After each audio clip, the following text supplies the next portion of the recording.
I am Aubrey Mitchell, 28 years old, and my world shattered with one text message from Mia Fisher, my best friend since college. I'm sorry, Aubrey, but there's no place for you at my wedding anymore. I stared at those words, unable to breathe. 10 years of friendship. Countless promises. We had sworn to be each other's maid of honor since sophomore year. Now I was reading this cold dismissal on my phone, feeling like I'd been punched in the stomach. Something wasn't right. This wasn't Mia. I had no idea then that booking a spontaneous escape to Costa Rica would reveal just how twisted things had become. Before I dive into this heartbreaking story, let me know where you're watching from in the comments. Hit that like and subscribe button if you've ever felt betrayed by someone you thought would always be in your corner. Trust me, what happened after that text message will shock you as much as it shocked me. Mia and I met during freshman orientation at Northwestern University in 2013. The housing department had paired us as roommates, and initially, I worried we'd clash terribly. I was the organized one with color-coded planners and a strict study schedule. My desk was immaculate, my clothes neatly folded. Mia was my opposite in every way. She'd breeze in at odd hours, leaving a hurricane of clothes, textbooks, and snack wrappers in her wake. Her approach to life was wonderfully chaotic, all impulse and intuition where I was calculation and preparation. Aubrey, you need to loosen up, she'd declare, pulling me away from my economics textbook at 10 p.m. on a Thursday. There's a poetry slam happening at the campus coffee shop. It'll be good for your soul. Despite my protests, I'd go. And she was usually right. I needed those disruptions, those moments outside my carefully constructed routine. Mia taught me to say yes to life's unexpected invitations. Our differences complemented each other perfectly. When Mia failed her statistics midterm, I created a study plan and stayed up with her for a week straight, explaining concepts until they clicked.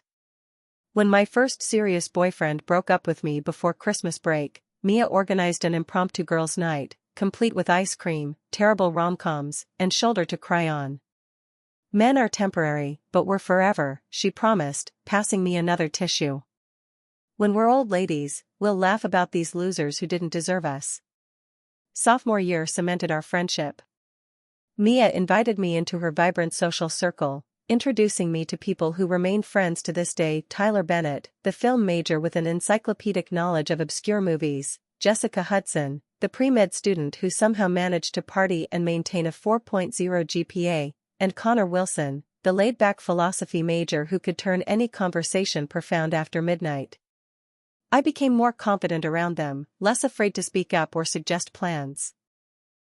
Meanwhile, I became Mia's anchor during her family crisis.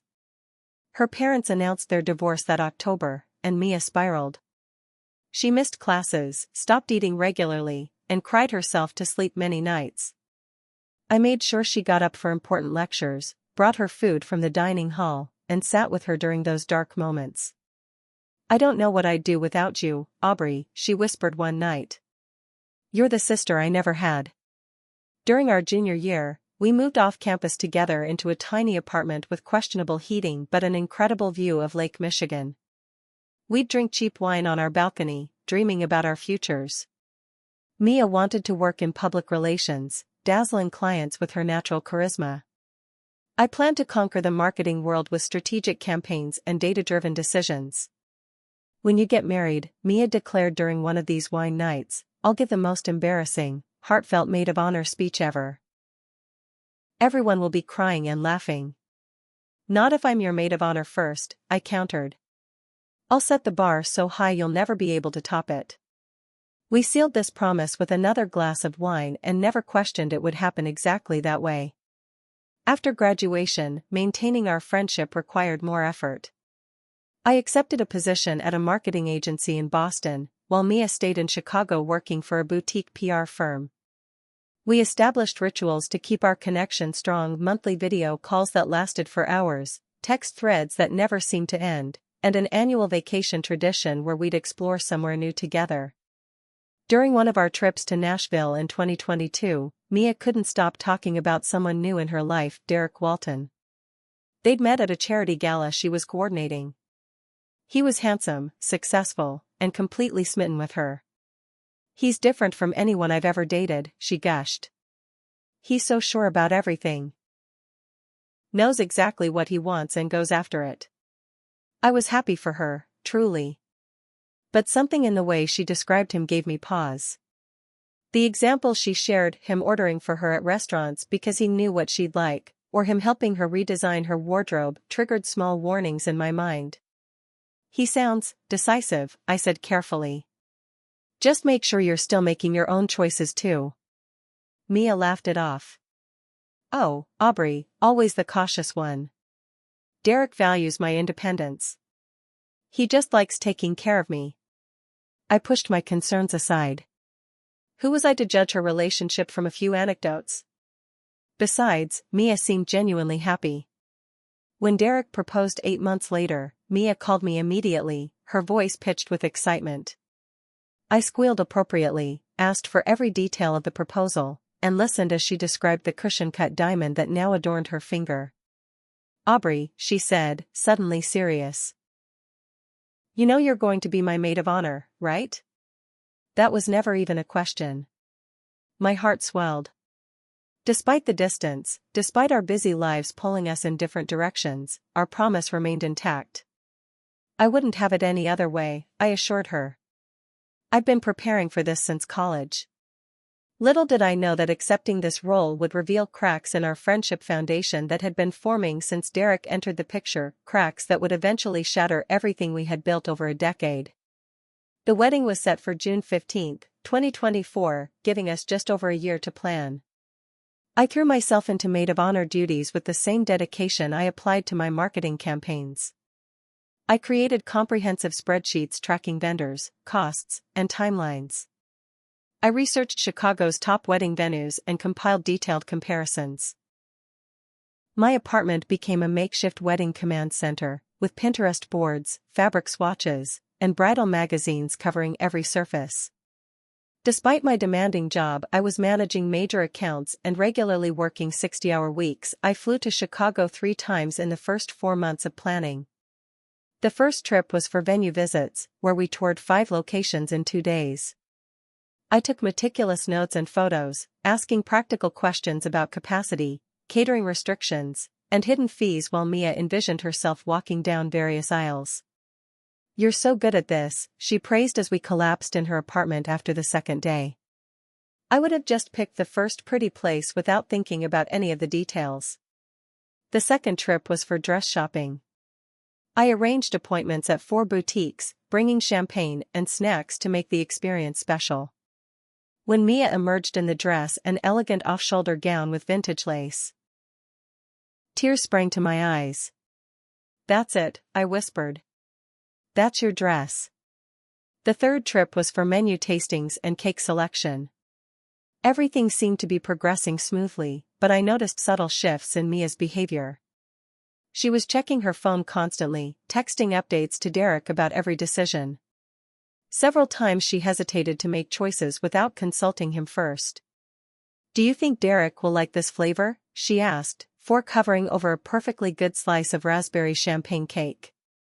"It's your wedding cake too, Mia," I reminded her gently. "Do you like it?" She looked momentarily confused, as if the concept of her own preference was foreign. "I guess I do. But Derek doesn't really like fruit flavors." We ended up with vanilla cake and buttercream frosting, something so conventional it seemed at odds with Mia's usually adventurous taste. Around the 6-month mark, another player entered our planning dynamic, Natalie Parker, Derek's sister. She joined our monthly planning video calls, initially just listening. Then she began offering opinions. Then suggestions. Then decisions.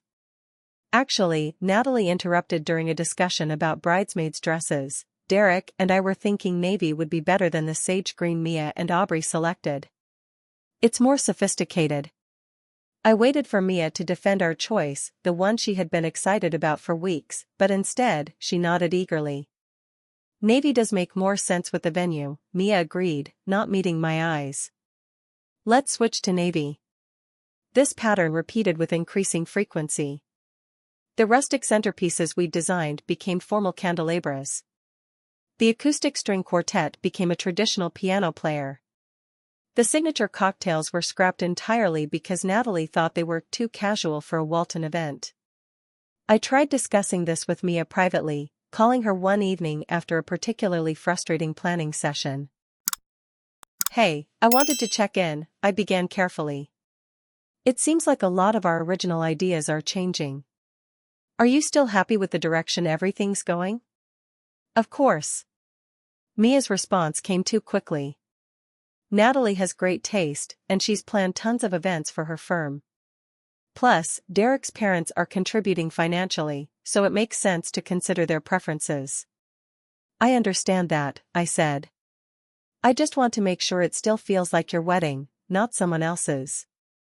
There was a pause, then Mia's voice returned with an edge I rarely heard. "What's that supposed to mean? Are you jealous that Natalie's helping?" "This isn't a competition, Aubrey." I was stunned into silence. In 10 years, Mia had never spoken to me with such defensiveness. "That's not what I meant at all," I said finally. "I just care about you being happy." "I am happy," she insisted. "Very happy. I need to go, Derek's waiting for me." The call ended abruptly, leaving me staring at my phone in confusion. The real trouble began with the bridal shower I organized in Chicago. I'd spent weeks coordinating with the other bridesmaids, securing a private room at Mia's favorite restaurant, designing custom games, and creating thoughtful gift baskets for each guest. The theme celebrated Mia's love of travel, something integral to her personality and our friendship.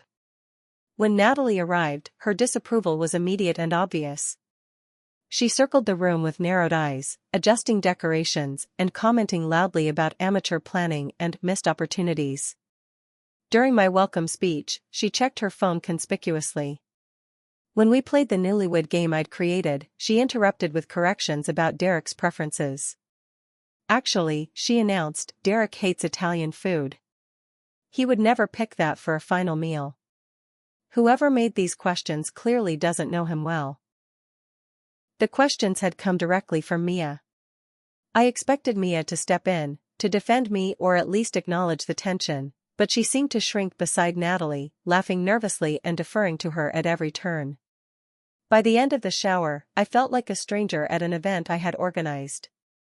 "The shower was interesting," Mia texted afterward. "Natalie mentioned the games were a bit childish for a sophisticated bride. Maybe we should consult her earlier next time." Next time. As if there would be many more events that required Natalie's approval. The bachelorette party became the breaking point. I had planned a weekend in Napa Valley, wine tasting, spa treatments, and a private cooking class with a renowned chef. Mia had expressed excitement about the itinerary for months. 2 weeks before the scheduled trip, I received a group text from Natalie. "Change of plans, ladies. The Napa trip has been cancelled as it was too tame for our bride. We're doing Vegas instead. High-end clubs, pool parties, and VIP treatment. Details to follow." I called Mia immediately. "What happened to Napa?" I asked, trying to keep accusation from my voice. "We've been planning that trip for months. You said it was perfect." "I know, and I'm sorry," Mia sounded genuinely apologetic, but also resolute. "But Natalie made some really good points about this being my last chance to really let loose. Derek agreed it would be more memorable." "Derek is weighing in on your bachelorette party?"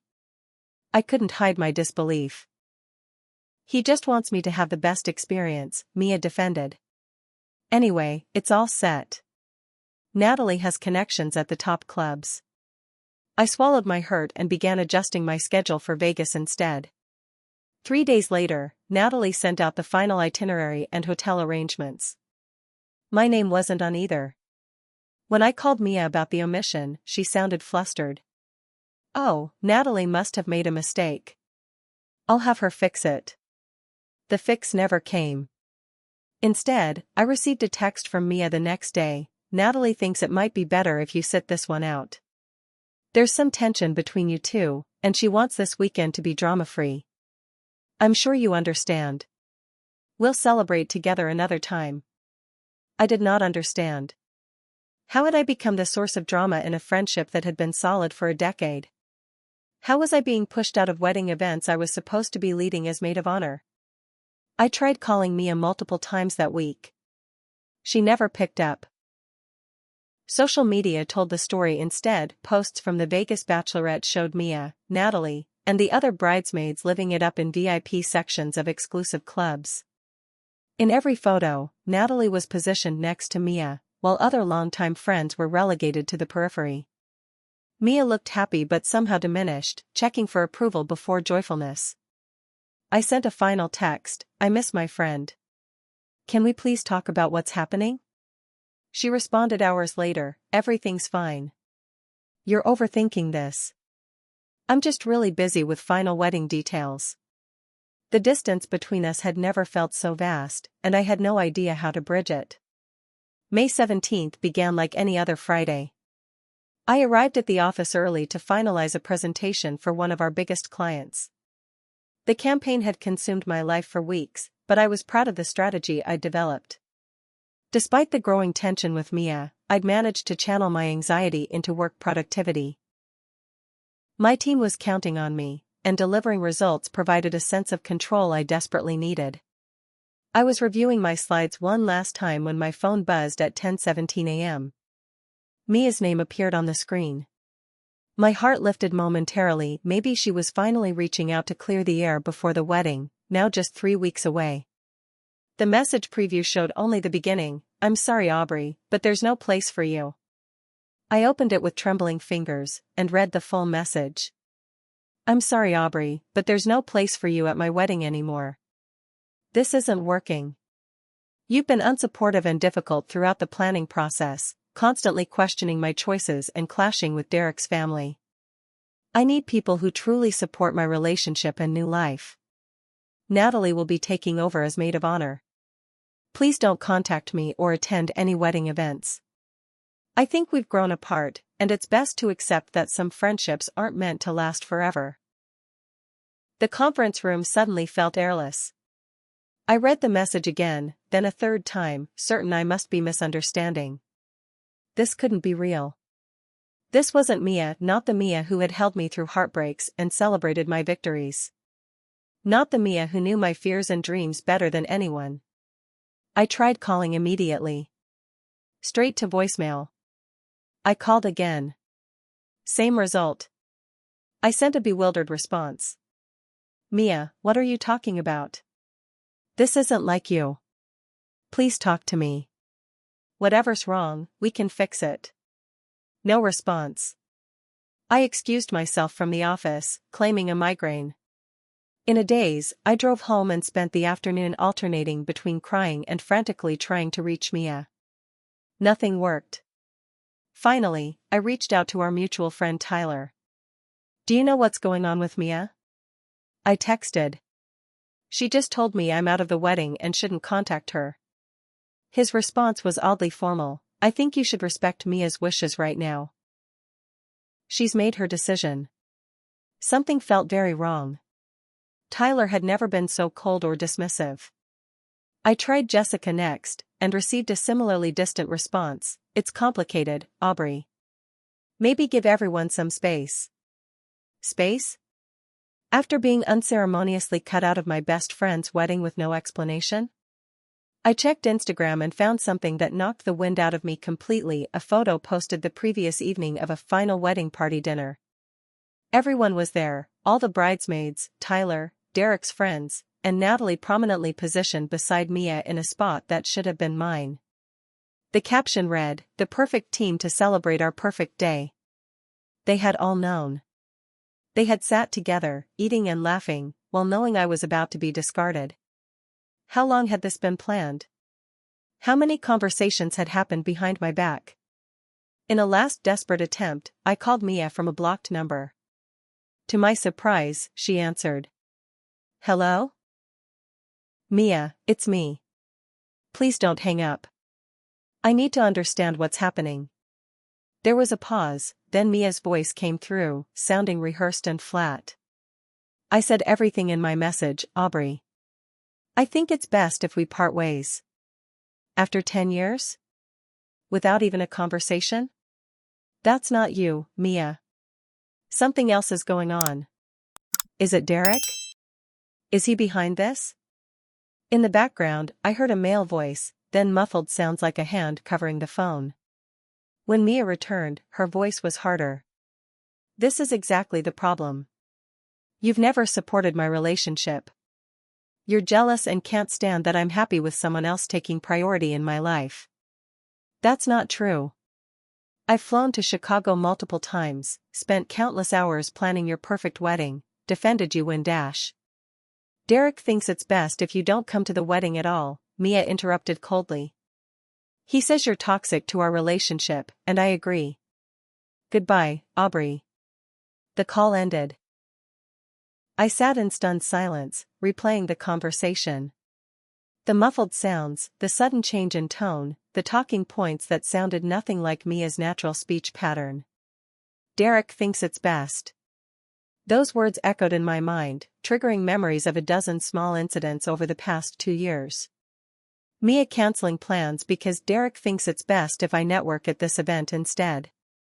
Mia changing her appearance because Derek thinks it's best if I present a more professional image. Mia distancing herself from other friends because Derek thinks it's best if we focus on couples with similar goals. How had I missed the pattern forming?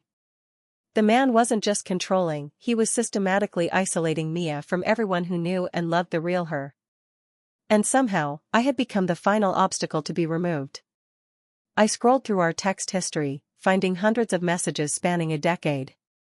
Inside jokes, late-night confessions, words of encouragement, travel plans. A digital record of a friendship I had thought unbreakable. And now, apparently, disposable. That night, I cried until no more tears would come. Then, for the first time in my life, I called in sick to work for a full week. I couldn't face my team, couldn't summon the energy to care about marketing strategies or client presentations. The foundation of my personal life had crumbled, and nothing else seemed to matter. The week after Mia's text was the darkest of my life. I moved through my apartment like a ghost, sleeping at odd hours or not at all. Food lost its taste. The simplest tasks, showering, answering emails, walking to the corner store, required monumental effort. I kept replaying moments from our friendship, searching for signs I had missed. Had I been a bad friend without realizing it? Was I really unsupportive, difficult, toxic as Mia, or Derek, claimed? The self-doubt was paralyzing.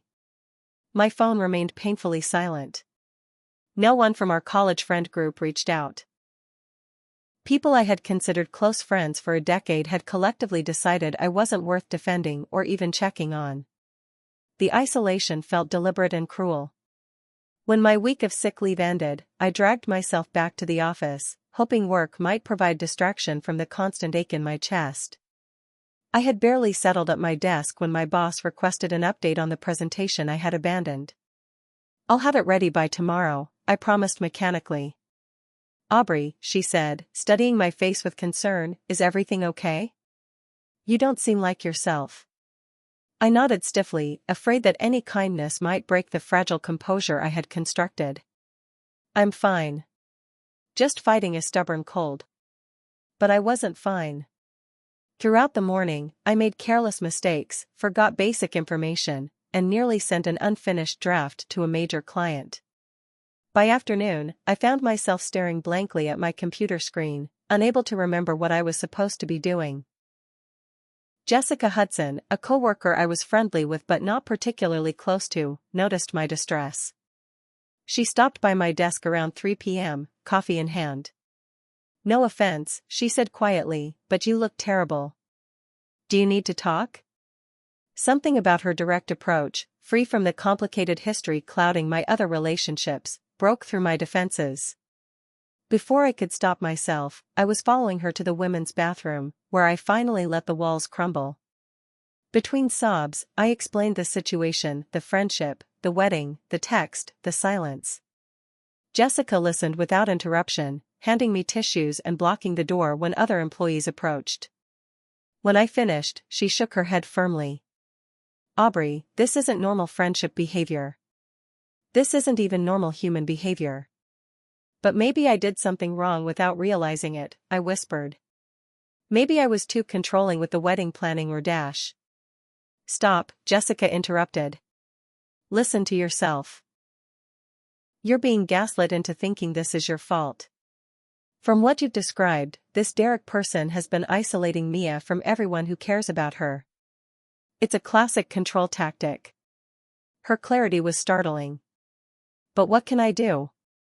She won't talk to me. Jessica considered this. Right now, maybe nothing for Mia.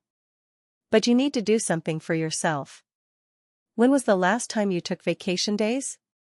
I blinked, trying to remember. I haven't taken a real vacation since. I think the trip to Nashville with Mia 2 years ago. So you have weeks of unused time? I nodded. Use it, Jessica said firmly. Get away from here. Go somewhere you've never been with Mia, somewhere without those memories. Give yourself space to process without sitting in your apartment surrounded by reminders. The suggestion was so simple, yet it had never occurred to me. Leave Boston? Go somewhere alone? The thought was both terrifying and strangely appealing. That evening, I found myself staring at my laptop, searching destinations. Somewhere warm. Somewhere far. Somewhere I could disappear for a while. Costa Rica appeared in my search results: lush rainforests, pristine beaches, yoga retreats. Without overthinking, I booked a flight leaving in 3 days and a small beach bungalow on the Pacific coast for 2 weeks. I requested my vacation time, arranged for a neighbor to watch my cat, and found someone to sublet my apartment short-term. Each decisive action felt like a tiny reclamation of control. I wasn't just running away, I was moving toward healing. I told no one from the old friend group about my plans. What was the point? They had made their choice, forming a unified front with Mia and Derek. Only Jessica knew where I was going, promising to check in occasionally to make sure I was safe. The night before my departure, I wrote one final message to Mia that I never sent. I don't know what happened to us, but I miss my friend. I miss the person who knew me better than anyone. I hope someday you'll remember who you were before Derek told you who to be. Instead of sending it, I deleted the draft and turned off notifications for all social media. Whatever drama unfolded in my absence would have to do so without my audience. My flight left early Tuesday morning. As the plane lifted above Boston, I felt a peculiar lightness despite my heartbreak. For the first time in months, I was making a choice solely for myself, not in reaction to Mia or the wedding or the friend group's expectations. The geography of my life was changing, perhaps my emotional landscape could transform as well. 7 hours later, I stepped off the plane in San Jose. The humid air wrapped around me like a blanket, thick with unfamiliar scents of tropical flowers and distant rain. I collected my suitcase, found my arranged transportation, and began the 3-hour journey to the small coastal town that would be my home for the next 2 weeks. The beach bungalow was exactly as pictured, simple but beautiful, with white curtains billowing in the sea breeze and a small porch facing the ocean. I set down my bags, walked directly to the beach, and stood with my feet in the warm Pacific water. Then, finally alone with no one to witness, I allowed myself to truly break. I sobbed until my throat hurt, until my eyes burned, until the waves had erased my footprints from the sand. I cried for the friendship I had lost, for the betrayal that still felt incomprehensible, for the years of memories now tainted by doubt. That first night, I curled into the unfamiliar bed and made myself a promise: for these 2 weeks, I would exist solely for myself. No checking messages hoping for apologies. No scrolling through wedding updates. No replaying conversations searching for answers. Just me, rebuilding whatever was left after the demolition of a friendship I had believed unshakable. I turned my phone completely off, unplugged the bungalow's Wi-Fi router, and surrendered to exhausted sleep with the sound of distant waves marking time in the darkness. The first 3 days in Costa Rica passed in a fog of sleep, tears, and aimless walks along the beach. I moved like someone recovering from a long illness, which, in many ways, I was. The illness of betrayal, with its fever of anger and chills of doubt. I slept for 12 hours that first night, then napped throughout the next day. My body seemed determined to process emotionally what my mind couldn't yet handle. When not sleeping, I sat on the beach writing furiously in a journal I'd purchased at the small local market. Page after page filled with questions without answers, with hurt that had nowhere else to go. On the fourth morning, I woke early, drawn outside by the distinctive pink-orange light of sunrise over the ocean. As I stood watching the horizon transform, a woman approached, barefoot in the sand. She was perhaps in her mid-40s, with sun-weathered skin and a serene expression. "The beginning of the day is sacred, no," she said in accented English. "All possibility, no history yet." I nodded, unsure how to respond to this philosophical greeting from a stranger. She smiled. "I am Carmen Alvarez. I teach yoga at the Blue House up the beach." She gestured toward a structure partially visible through the palm trees. "You have been here several days, always alone, always looking." She made a gesture toward her heart. "Heavy. Perhaps you would like to join our morning class?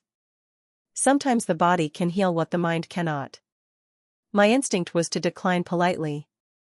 I wasn't in the mood for company, especially not the forced community of a yoga class. But something in Carmen's gentle invitation made it difficult to refuse. "I haven't done yoga in years," I admitted. Carmen shrugged. "The body remembers. 7 o'clock, if you decide." To my own surprise, I found myself walking toward the Blue House later that morning. The yoga platform faced the ocean, sheltered by a thatched roof. About 10 other people were already arranging mats. Mostly tourists but a few locals as well. Carmen's class wasn't the gentle introduction I had expected. It was challenging, requiring complete concentration to hold the poses she demonstrated with casual grace. For 90 minutes, I had no choice but to be fully present in my body, focusing on breath and balance rather than betrayal. During the final relaxation pose, lying still while the sound of waves filled the silence, I felt tears sliding silently from the corners of my eyes into my hair. But these weren't the desperate sobs of previous days. They felt cleansing somehow, as if the physical exertion had unlocked a different kind of release.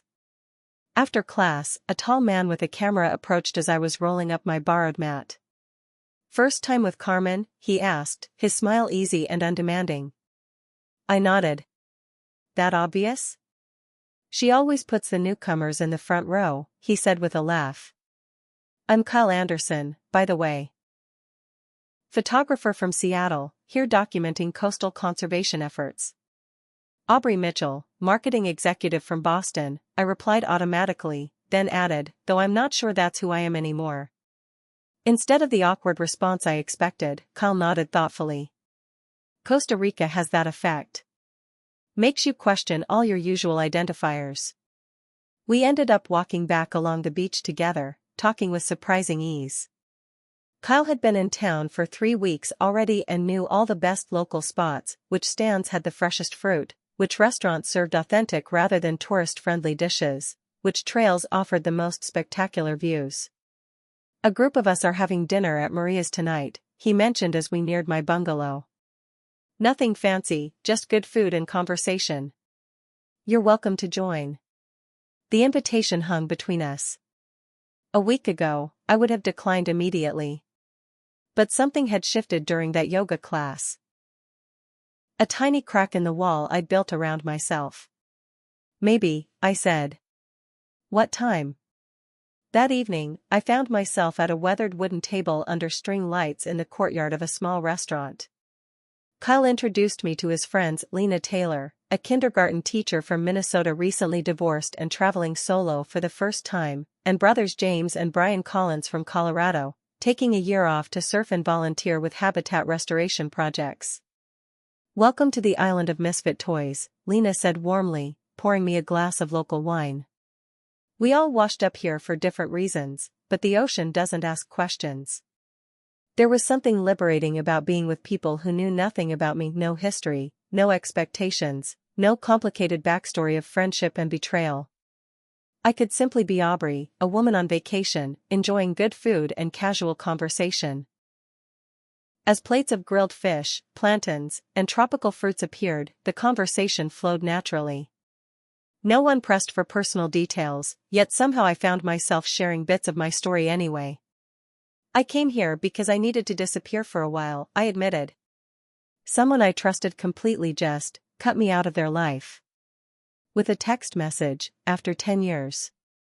Instead of uncomfortable platitudes, my confession was met with nods of recognition. My husband informed me he wanted a divorce via email, Lena offered. 12 years of marriage ended in a subject line, "We need to talk about our future." Corporate downsizing had more personal touch. Our dad stopped speaking to us for 2 years, James added. No explanation. Just silence. We still don't know exactly what happened. People are weird about endings, Kyle observed. We're taught all these rituals for beginnings, birthdays, graduations, weddings. But endings? We're terrible at those. So we ghost, we text, we email. Anything to avoid the actual pain of saying goodbye properly. His words resonated deeply. Mia hadn't even given our friendship the dignity of a real ending, just a dismissive text and silence. That dinner marked a turning point in my Costa Rican journey. Over the next 10 days, I established a new rhythm far removed from my Boston life. Mornings began with Carmen's yoga class, followed by breakfast with whoever was around. Days filled with exploration, hiking to waterfalls with Kyle, learning to surf, badly, with the Collins brothers, or reading in a hammock while listening to the waves. Evenings often found us at the same restaurant, our group sometimes expanding to include other travelers or locals Carmen introduced us to. We shared meals, stories, philosophies.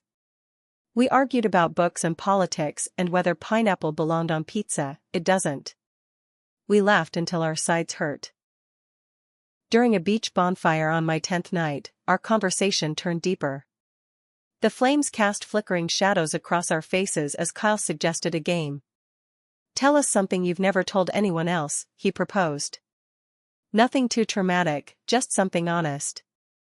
After a moment of contemplative silence, Lena went first.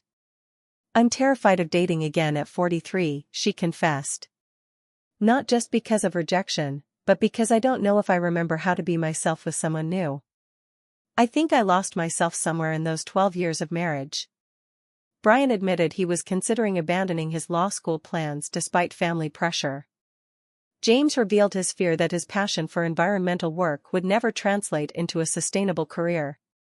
When my turn came, I surprised myself with my answer. I think I've spent 10 years making myself smaller to keep a friendship alive, I said, watching the fire rather than the faces around me. Careful not to outshine, careful not to challenge, careful not to need too much. And in the end, it didn't even matter. I was discarded anyway. Kyle's turn revealed his struggle with imposter syndrome despite his professional success. I keep waiting for someone to realize I have no idea what I'm doing half the time, he admitted with a self-deprecating smile. As the fire burned lower and the stars brightened above us, I felt a strange peace settling over me. These people had no stake in my life, no shared history clouding their perceptions. Their acceptance was freely given, with no complicated conditions or unspoken expectations. The next day, Kyle convinced me to try ziplining through the rainforest canopy, an activity so far outside my comfort zone it might as well have been on another planet.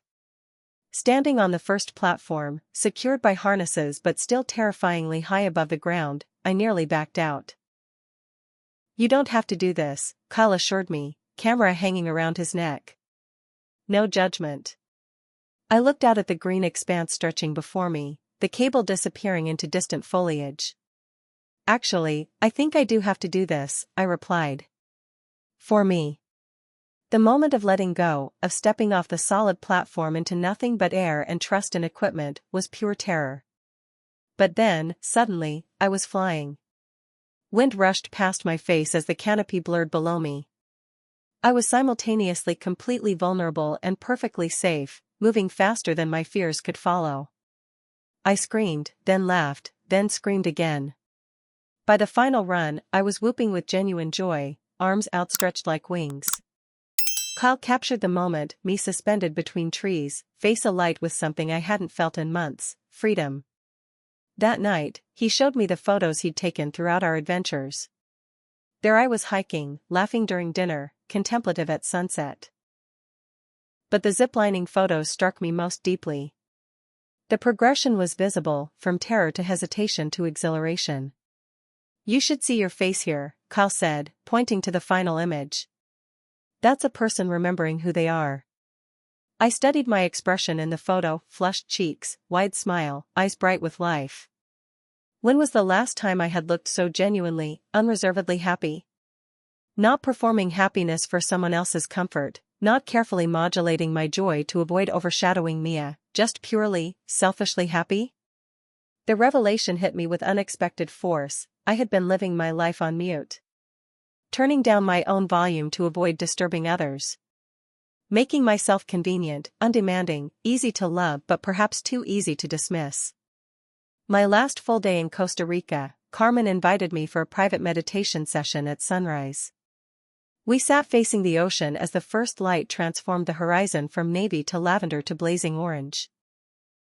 "When you arrived," she said, "your energy was..."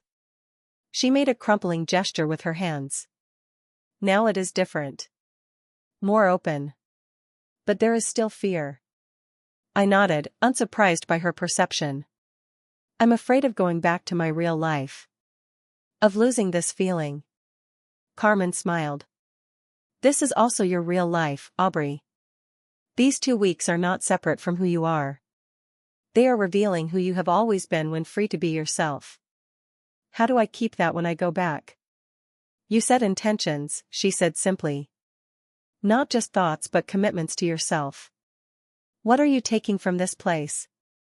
What are you leaving behind?" As the sun cleared the horizon, casting long golden light across the water, I closed my eyes and made silent promises to myself. I would leave behind the need for approval that had kept me tethered to a dying friendship. I would take with me the courage to exist unapologetically, to pursue joy without qualification. I would remember that I deserved people who chose me actively, not passively, people who would fight to keep me in their lives, not discard me when convenient. Most importantly, I would stop making myself smaller to accommodate others' insecurities. If that meant some relationships couldn't survive my full self, then perhaps they weren't meant to survive at all. My flight back to Boston was scheduled for the following morning. That night, our little group gathered for a farewell dinner. We exchanged contact information with genuine intentions to keep in touch. Kyle mentioned he had a photography exhibition in Boston in the fall and would let me know the dates. Lena and I promised to meet somewhere midway between Minnesota and Massachusetts. As we walked back along the beach under a canopy of stars, I felt both sadness at leaving and readiness to return. 2 weeks ago, I had fled Boston broken and confused. Now I was returning still wounded but with a clearer understanding of the injury and of my own resilience. What I didn't yet know was that while I had been finding myself in Costa Rica, Mia's carefully constructed new life had been spectacularly unraveling back home. My return to Boston brought immediate culture shock. After the natural rhythms of Costa Rica, the city felt jarringly fast and loud. My apartment, once a sanctuary, now seemed cluttered with remnants of a life I wasn't sure fit anymore. I spent my first day back cleaning ruthlessly, donating clothes I never wore and rearranging furniture to create more open space. When I finally turned my phone back on Sunday evening, it nearly exploded with notifications. Dozens of missed calls, over 100 text messages, and countless social media alerts. Most surprisingly, many were from people in Mia's orbit, friends who had gone silent after the wedding dismissal. I approached the barrage of messages cautiously, starting with texts from Jessica, my work colleague who had suggested the trip. "Aubrey, call me when you're back. Something huge happened with Mia's wedding. Are you still out of the country? People are looking for you. Seriously, where are you? The wedding imploded and everyone's talking about it." My stomach tightened. I scrolled through other messages, finding variations of the same theme from multiple sources. The wedding had been called off. Dramatically, publicly, messy. Before I could process this information, my phone rang. Tyler Bennett, my old college friend who had been so coldly dismissive before my trip. I hesitated before answering. Hello? Aubrey. Thank God. Tyler's voice came through breathless with relief. Where have you been? We've been trying to reach you for days. I took a vacation, I replied neutrally. Needed some space after being told I wasn't welcome in Mia's life anymore. There was an uncomfortable pause. Yeah, about that. Tyler's voice dropped. We need to talk. Can I come over? An hour later, Tyler was sitting on my couch, looking simultaneously exhausted and wired. The friend who had told me to respect Mia's wishes now seemed desperate to explain. First, I owe you an apology, he began. I handled things terribly. We all did. What exactly happened, Tyler? I asked, maintaining emotional distance. 2 weeks ago, I would have been desperate for reconciliation. Now, I needed truth before forgiveness. Tyler took a deep breath. The wedding's off. Completely imploded during the rehearsal dinner last Friday. He explained that tensions had been building for weeks. Derek had become increasingly controlling as the wedding approached, monitoring Mia's communications and dictating every detail of the ceremony. Looking back, there were so many red flags, Tyler admitted. But he was smart about it, you know? Always framing his control as helping or protecting Mia. And she seemed to go along with it, so who were we to interfere?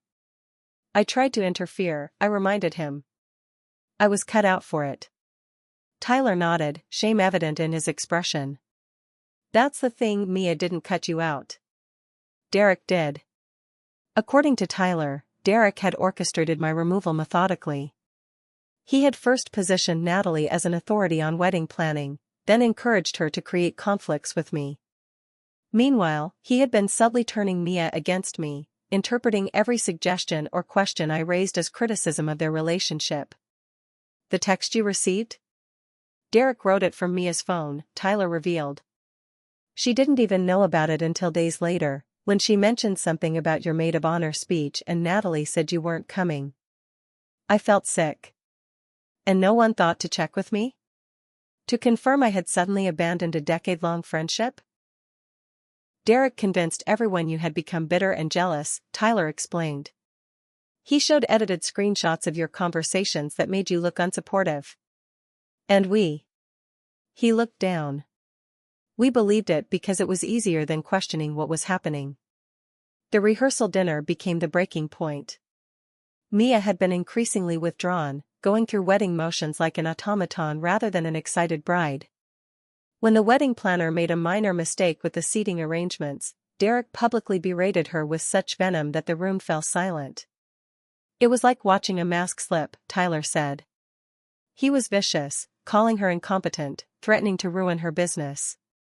And then he turned on Mia for hiring her in the first place. Mia's parents, witnessing this behavior for the first time without Derek's careful filtering, were shocked.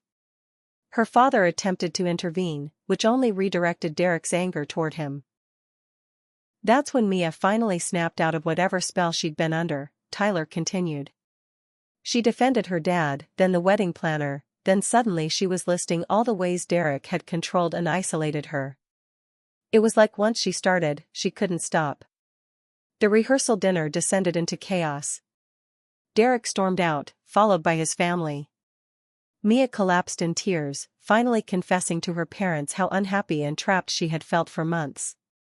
The next morning, Mia's mom found Derek in their hotel room going through Mia's phone, Tyler said. That's when they discovered he had been monitoring all her communications, deleting messages, and even sending texts pretending to be her. Like the one to me, I said quietly. Exactly. There were others too, to her cousins who suddenly weren't invited, to college friends who got uninvited for manufactured reasons. Derek had systematically cut out anyone who knew the real Mia, anyone who might question how much she had changed. The wedding was officially cancelled that Saturday morning. Derek and his family left in a fury of threats about wasted expenses and damaged reputations. Mia checked into a hotel with her parents, then moved back to their home the following day. She's been trying to reach you ever since, Tyler said, pulling out his phone. She sent this video 3 days ago. He pressed play, and suddenly Mia's face filled the screen, pale, eyes red-rimmed, but somehow more like herself than she had appeared in months. Aubrey, her recorded voice cracked with emotion. I don't even know where to begin. I'm so sorry. I never sent that horrible text. I never wanted you out of the wedding or my life. Derek. She swallowed hard. Derek isolated me from everyone who truly cared about me, and I let it happen. I believed him when he said you were jealous, that you didn't support us. I trusted him over the friend who has always been there for me. Tears streamed down her face. I understand if you can't forgive me. I wouldn't forgive me either. But I needed you to know the truth. I miss you so much. Please call me when you get this. The video ended, leaving a heavy silence in my living room. I felt oddly detached, as if watching someone else's drama unfold.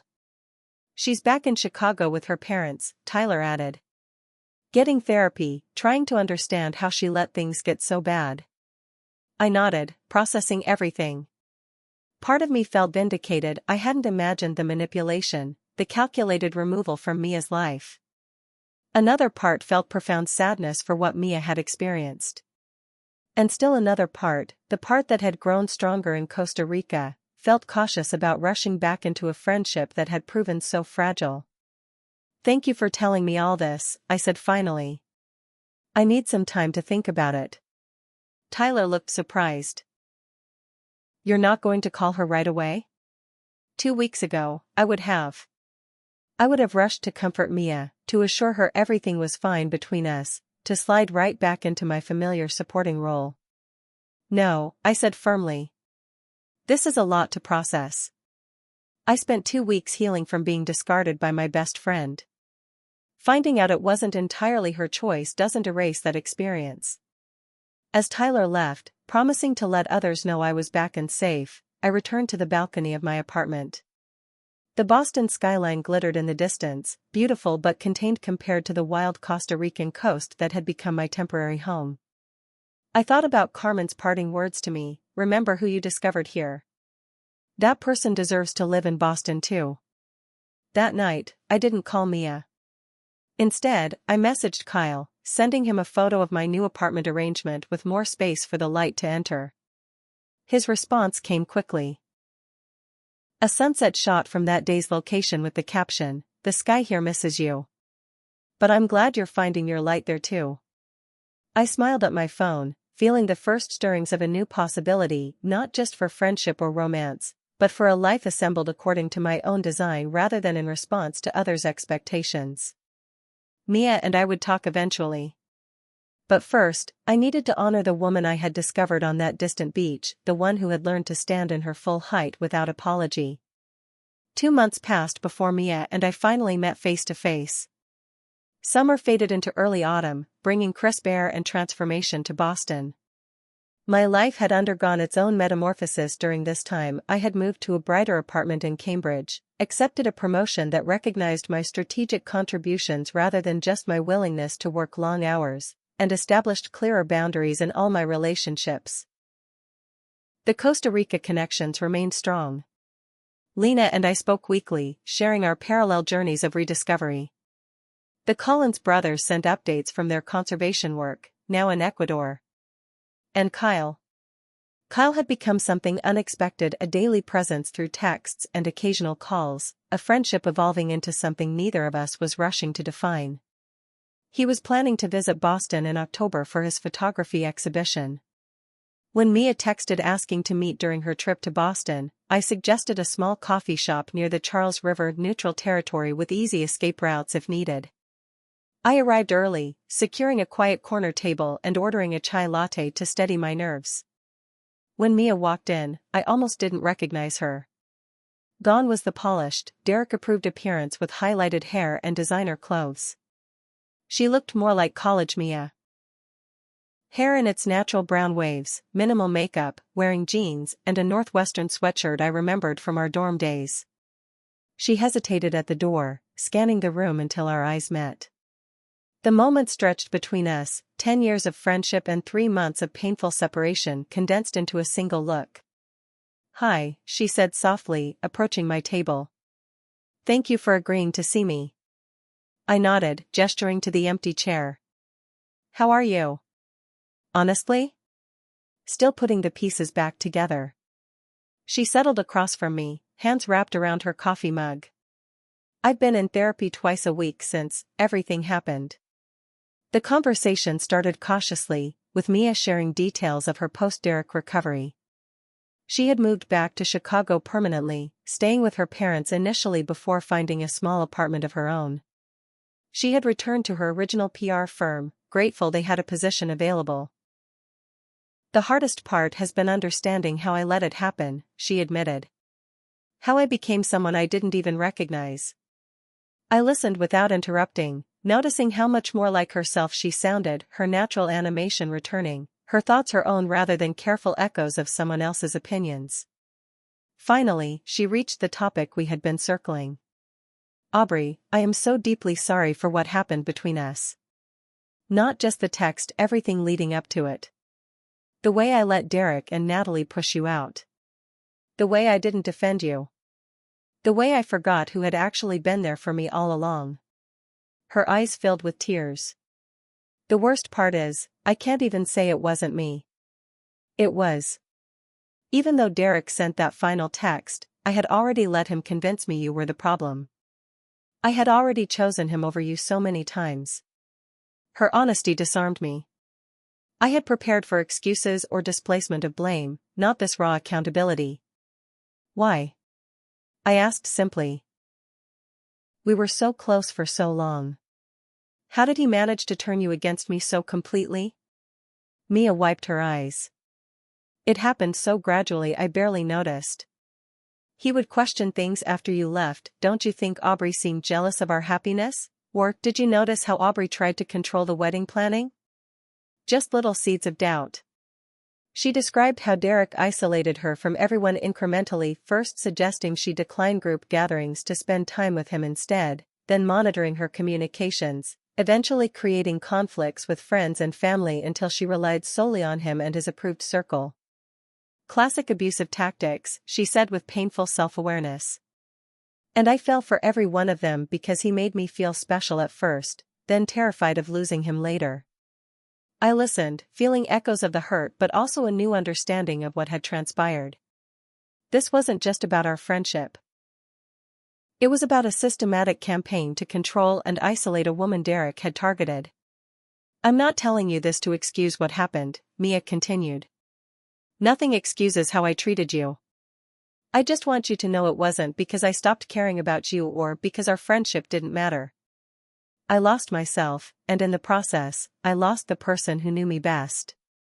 The coffee shop had grown busier around us, but we remained in our bubble of reconciliation and truth-telling. I told Mia about Costa Rica, about the healing and self-discovery I had found there.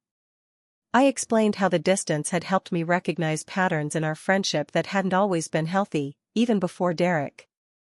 "I think I made myself smaller around you sometimes," I admitted. "Careful not to outshine you or make you feel insecure. That wasn't your fault, but it wasn't good for either of us." Mia nodded slowly. "You did that with everyone, not just me. You've always been so concerned about taking up too much space. But I should have encouraged you to shine, not accepted your self-dimming as normal." We talked for nearly 3 hours, excavating the complicated truth of our friendship, the genuine love and support but also the unspoken competitions, the codependent patterns, the ways we had sometimes limited each other's growth. As afternoon light slanted through the windows, we faced the inevitable question. "Where do we go from here?" Mia asked softly. "Can we rebuild? I miss my friend, but I understand if too much has happened." 2 months ago, I would have rushed to reassure her, to smooth over the damage and pretend we could simply resume where we left off. The Aubrey who returned from Costa Rica knew better. "I think we need to move forward separately for now," I said gently. "I value the friendship we had, and I believe your apology is genuine." But trust takes time to rebuild, and I think we both need to focus on becoming stronger versions of ourselves first. Pain flickered across Mia's face, but she nodded with understanding. You're right. I need to stand on my own before I can be a good friend to anyone. But maybe someday? Maybe, I agreed. Without expectations or pressure. Just two people who once meant a lot to each other seeing if there's still a connection worth nurturing. We parted with a hug that felt like closure rather than continuation. As I watched Mia walk away, I felt a complex mixture of sadness and liberation. Our friendship had been foundational to my adult life, but its very foundation had proven shakier than I'd believed. Perhaps someday we would build something new on firmer ground. That evening, I video called Kyle and told him about the meeting. His face on my screen looked thoughtful as he listened from a hotel room in California. How do you feel about it? He asked when I finished. Peaceful, I realized. Sad, but peaceful. Like I've finally put down a weight I didn't know I was carrying. That's growth, he smiled. Recognizing that loving someone doesn't always mean keeping them in your life. 2 weeks later, I received a package from Chicago, a framed photo of Mia and me from graduation day, grinning in our caps and gowns with arms around each other's shoulders. Attached was a simple note, "This friendship shaped who I am. Thank you for every moment. I'm cheering for your happiness from afar." I placed the photo on a shelf rather than prominently on my desk, acknowledging the past without letting it dominate my present. The woman I had discovered in Costa Rica was still evolving, learning to prioritize her own well-being without guilt, to recognize warning signs in relationships, to stand firmly in her truth even when uncomfortable. Kyle's exhibition opening in Boston brought not just him but also Lena, who had become a cherished friend despite our physical distance. Watching them explore my city, seeing it fresh through their eyes, I felt the pieces of my life rearranging into a pattern that finally felt authentic. The friendships forming now were built on mutual growth rather than shared history, on clear communication rather than unspoken expectations. They required more intentional maintenance without the convenience of proximity or routine, but they also offered more room for individual evolution. I still thought about Mia, still occasionally checked her social media to see her rebuilding her life in Chicago. But the desperate need to recover what we had lost had faded, replaced by genuine wishes for her healing and happiness, whether or not our paths converged again. The wedding that never happened had unraveled more than Mia's relationship with Derek. It had unraveled my understanding of friendship, of my own worth, of the difference between supporting someone and diminishing myself. From those tangled threads, I was weaving something new, a life designed with intention rather than inherited by default. "No place for you at my wedding," that devastating text had declared. The universe, in its strange wisdom, had given me something far more valuable instead, a place of my own making, defined not by others' ceremonies but by my own choices. Have you ever experienced the painful end of a friendship you thought would last forever? What did you learn from that experience? Share your story in the comments below. And if this resonated with you, please like, subscribe, and share with someone who might need to hear that sometimes losing a relationship creates space for finding yourself. Remember, the most important relationship you'll ever have is the one with yourself. Thank you for listening to my journey, and I hope it helps you find peace in your own.